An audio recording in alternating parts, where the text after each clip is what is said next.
Okay, that's the title of the poem. We've passed by now 1,000 tests. Our passports, though, are negative, the wrong color, any. Gates are fortified.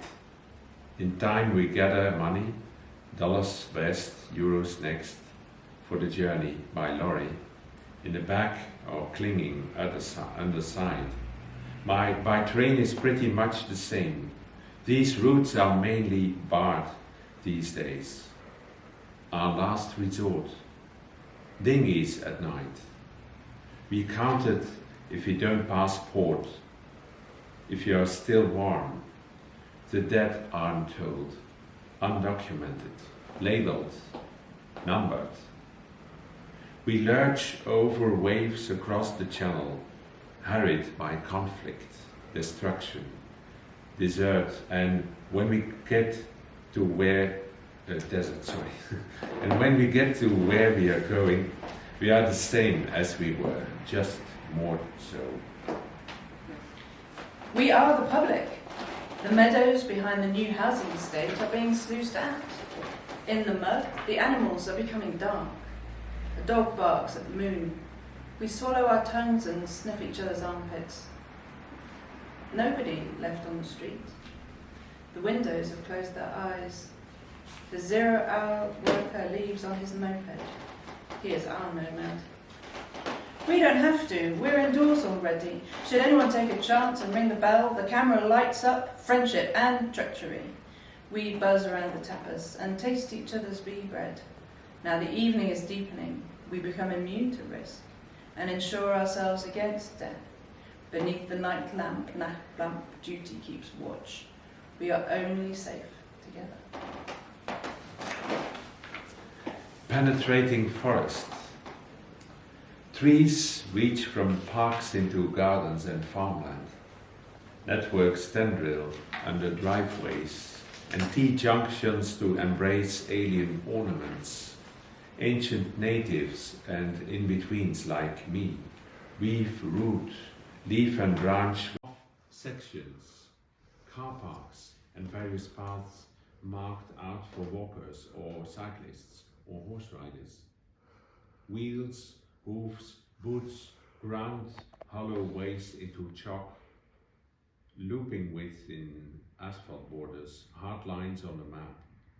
Our hard boundaries are as porous as the hidden frontiers that snake between Congo, say, and Uganda, and the impenetrable forest that shapeshifts within rainfall and mists, makes its own weather and ours, gives us our breath, navigable only for those who live with it, who coax away from the forest floor and pass, leaving a few twisted stems and a hiccup in bird call, which resumes and unfurls as the forest exhales as they go.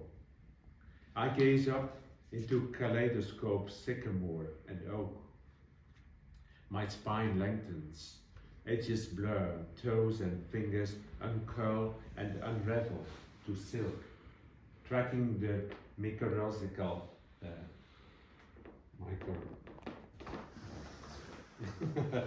weave.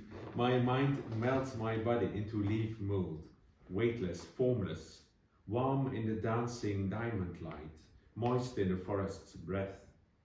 I will not sink down into humus or harden into willow. Scouts and mountain bikers will soon tear up the path. I stretch and move on, released. Only benign deviations are tolerated. We are the eternal children of our fathers. We father our times. We are the copy error. There is no choice. Today we were all on our own in the office, meeting with ourselves, and we kept an eye on each other's faces on our screens. Our skin was so thin we could stick our hands right through it. The permafrost retreated on the intranet. A mythical animal came and lay there naked, baring its teeth. All that time it had lain in us, frozen. We set ourselves up, took the steps that could help us identify. crossing the casting floor and got ourselves warmed. Is there a father nodding there? We are licked by an ever warmer earth. St. Catherine's wafers. Reversed in the green oblong pond, a crane's wheelbase covers the old wharf. Flying fish from the tower block lie on a rain-soaked paving slab at the foot of the winged fountain, remembering who closed over the Zenne. I follow the case.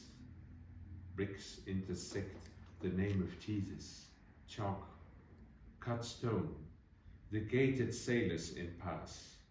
Warehouses are whorehouses or fancified and fenced in. A shop, glass frontage graffitied as Vispo, theatres in glory and in ruin. Past the Volga, chairs upended to the policeman still falling, dripped by Walfred. Steely water passes under the Art Deco god to the Skeld. Who was it who invented this party? We copy everything as is proper. Greet ghosts, tears of. We shoot images who, when the Mahoney is finished, will colonise us. We can never become like them because we still drink with plastic straws. They sip at their matcha latte and their gaze in the light of the marble lamp betrays total incomprehension. Someone has just discovered that the feta in the quinoa salad isn't vegan. Nobody here can flee on a delivery bike and settle in and search for his real self. This is a party that sets things on edge. This is a party of unprecedented violence. Thank you very much.